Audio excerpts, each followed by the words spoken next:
Most wanted শীর্ষ সন্ত্রাসী মিখাই। এই তুই কি ডারে? টাকার বিছানাতে আমি নাচতে চাই। সো হোয়াটসঅ্যাপ গাইস, কি খবর সবার? আশা করছি সবাই ভালো আছো। সবাইকে স্বাগতম জানাচ্ছি আমার অন্য একটা নিউ ব্যান্ড ভিডিওতে।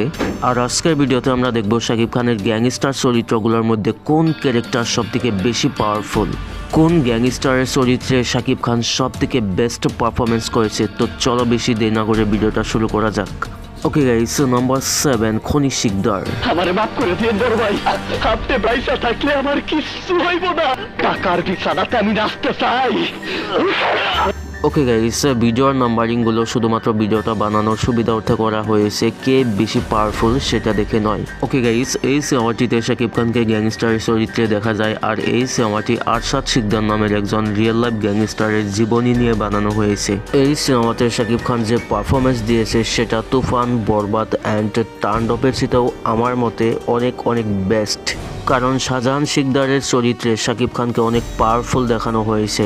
এই সিনেমাটিতে শাকিব খান গ্যাংস্টার হয়ে ওঠার পিছনের যে কারণটা ছিল সেই কারণটাও অনেক স্ট্রং ছিল।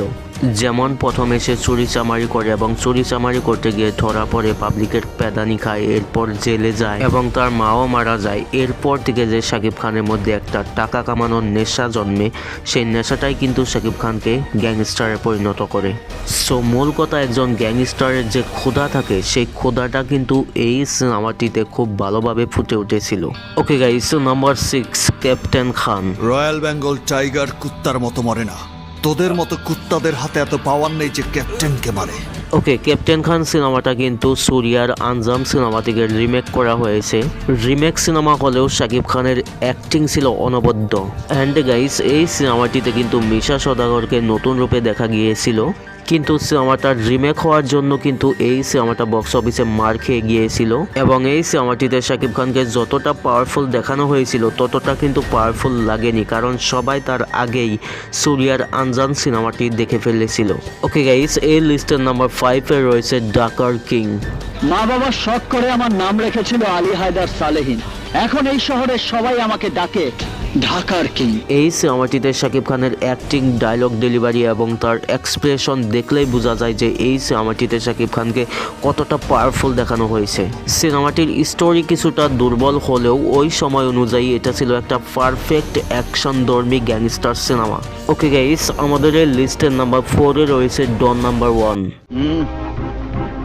শুধু কিং বললে আমার নামটা বলা সম্পূর্ণ হয় না। আমার নাম কিং ডন নাম্বার 1। শাকিব খানের ডন নাম্বার 1 সিনেমাটাও কিন্তু নাগা অর্জুনের ডন সিনেমাটিকে কপি করা।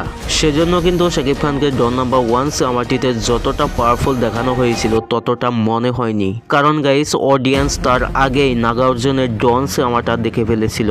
আর গাইস, এই দুটো সিনেমা নিয়ে আমি একটা ফ্যাক্ট বলি শাকিব খানের ডন নাম্বার 1 অ্যান্ড নাগা অর্জুনের ডন সিনেমা নিয়ে। ফ্যাক্টটা হলো, আমি আগেই নাগা অর্জুনের ডন সিনেমাটা দেখে ফেলেছিলাম, তারপর কিন্তু শাকিব খানের ডন নাম্বার 1 দেখেছিলাম। সো ডন সিনেমাটি দেখে আমি যখন শাকিব খানের ডন নাম্বার 1 সিনেমাটা দেখি তখন আমার কাছে খেলাবাতি মনে হচ্ছিল। মানে এক কথায় বলতে গেলে নাগা অর্জুনের ডন সিনেমার সামনে শাকিব খানের ডন নাম্বার 1 সিনেমাটা খুবই দুর্বল মনে হয়েছিল। ওকে, যাই হোক, আমাদের এই লিস্টের নাম্বার 3-তে রয়েছে শাকিব খানের প্রিন্স। আর আমার শত্রুর সাথে যে ধান্দা করবে তার জন্য বুলেটের বৃষ্টি। প্রিন্স এই সিনেমাটি নিয়ে অডিয়েন্সের এক্সপেকটেশন অনেক হাই ছিল, কিন্তু এই সিনেমাটি কিন্তু অডিয়েন্সের এক্সপেকটেশন ফুলফিল করতে পারেনি। বর্তমান সময়ে শাকিব খান যে টাইপের সিনেমা করে সেই টাইপের সিনেমা অনুযায়ী প্রিন্স সিনেমাটি অনেক দুর্বল মনে হয়েছে। অনেক অডিয়েন্সের মতে এই সিনেমাটির গল্পের আগামাতা কিছুই নেই, একটা এভারেজ টাইপের সিনেমা হয়েছে। সো এই সিনেমাটিতে যদি শাকিব খানকে পাওয়ারফুল দেখানো হয়েছে, তারপরও কিন্তু এই ক্যারেক্টারটাকে নিয়ে অডিয়েন্সের কোনো আগ্রহ নেই। ওকে, যাই হোক, এরপর আমাদের লিস্টে রয়েছে তাণ্ডব। ভয়ঙ্কর তথ্য যেটা পেয়েছি, এই স্বাধীনের আসল নাম হচ্ছে আপনার নাম কি? মিখাই। তাণ্ডব এই সিনেমাটি কিন্তু একটা গ্যাংস্টার সিনেমা হিসাবে পারফেক্ট একটা সিনেমা। সিনেমাটির স্টোরি ছিল অনেক স্ট্রং অ্যান্ড এই সিনেমাটিতে শাকিব খান যা পারফরমেন্স করেছে না সেটা প্রশংসা করার মতো। এই সিনেমাটিতে শাকিব খান যেরকম ভাবে এক্সপ্রেশন দিয়েছে, যেরকম ভাবে ডায়লগ ডেলিভারি দিয়েছে, সেরকম ভাবে পারফেক্টলি ডায়লগ ডেলিভারি দেওয়া অন্য কোনো বাংলা হিরোর দ্বারাই সম্ভব না। ওকে গাইস, এরপর আমাদের লিস্টে রয়েছে বরবাদ। মালদে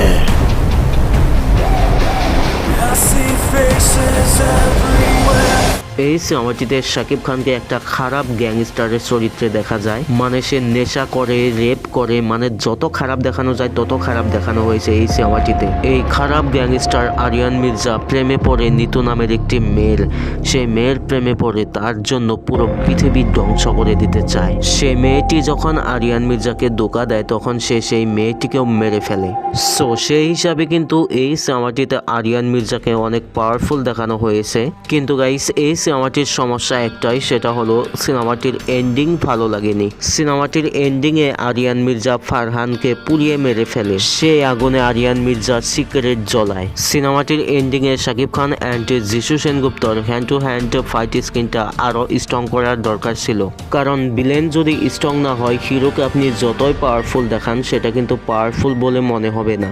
ওকে, আমাদের এই লিস্টের নাম্বার 1-এ রয়েছে তুফান। তুফান হতে অ্যাটিটিউড লাগে, চোখের দৃষ্টি লাগে, অ্যাকশন স্পিড সব লাগে।